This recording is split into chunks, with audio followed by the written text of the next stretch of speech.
pas se contenter de plans fixes. Apprivoiser l'outil, apprendre le geste, le mouvement de l'appareil et du corps.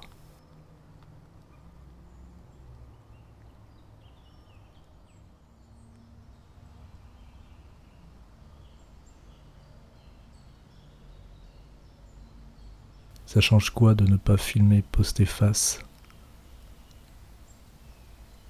d'aller chercher l'entour dans une succession plus déliée?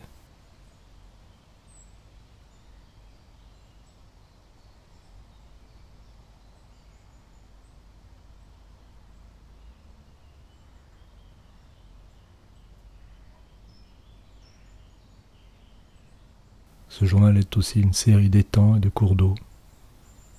Il serait peut-être temps de relire Bachelard.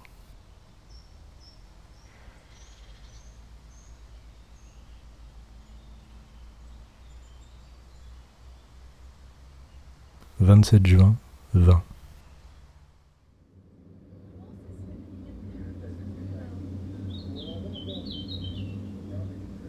J'ai longtemps regardé les arbres verts. Le repos emplissait mon âme. C'est toujours comme avant. Pas de grandes pensées uniques. Toujours les mêmes fragments, bribes, petits bouts.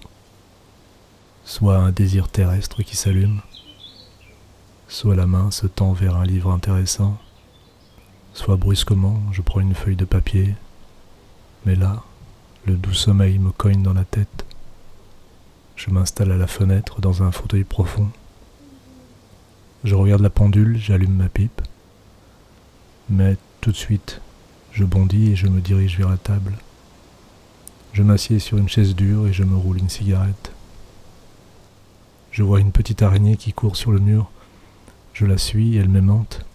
Elle m'empêche de prendre la plume. La tuer, l'araignée. La flemme de me lever. Maintenant, je regarde à l'intérieur de moi. Mais c'est vide dans moi. C'est monotone et morne. Nulle part ne bat la vie intensive. Tout est fade et somnolent, comme de la paille humide. Bon, je suis passé à l'intérieur de moi, et me revoilà devant vous. Vous attendez que je vous parle de mon voyage, mais je me tais parce que je n'ai rien vu. Laissez-moi me reposer, regarder les arbres verts. Alors peut-être le repos emplira mon âme. Alors peut-être mon âme s'éveillera, et je me réveillerai aussi, et dans moi, la vie intensive pourra se mettre à battre. Daniel Harms, poème du 2 août 1937.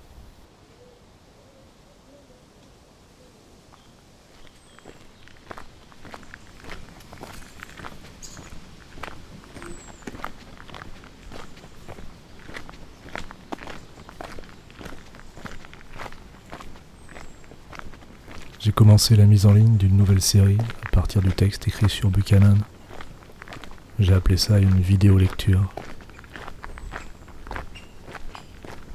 J'ai envie que le texte prenne une nouvelle forme, qu'il devienne un nouvel objet, composé de ma voix et d'images puisées sur le web et retravaillées.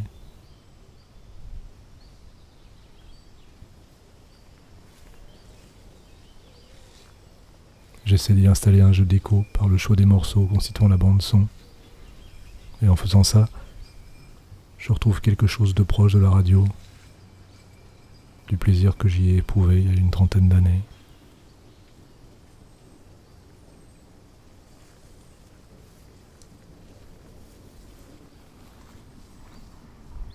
« 30 juin, 20.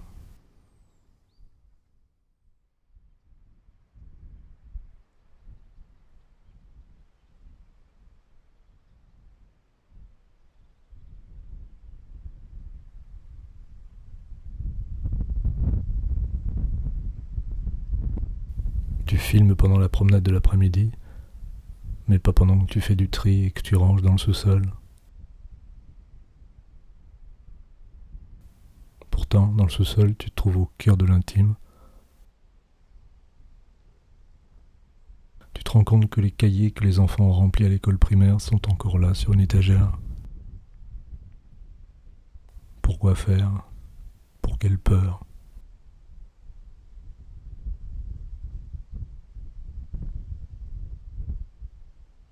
tu retrouves ces livres qu'on t'a offerts et que tu as entassés là parce que tu savais être incapable de les lire. Dans ce sous-sol,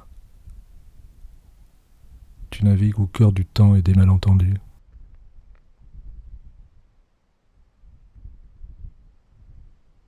« 1er juillet, 20. Filmer. Filmer chaque jour.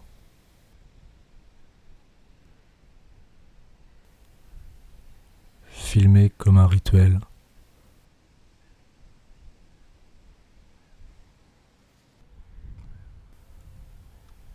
Filmer comme on fait ses gammes.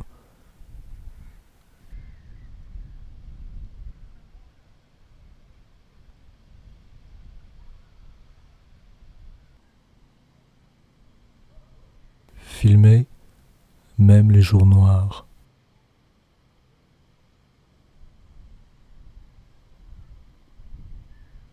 « 2 juillet, 20. Arrachement. En maçonnerie, arrachement s'entend des pierres qu'on arrache et de celles qu'on laisse alternativement pour faire liaison avec un mur qu'on veut joindre à un autre. Littré. Arrachement. Ensemble des pierres en attente formant saillie et destinées à recevoir les pierres d'une construction future. Trésor de la langue française.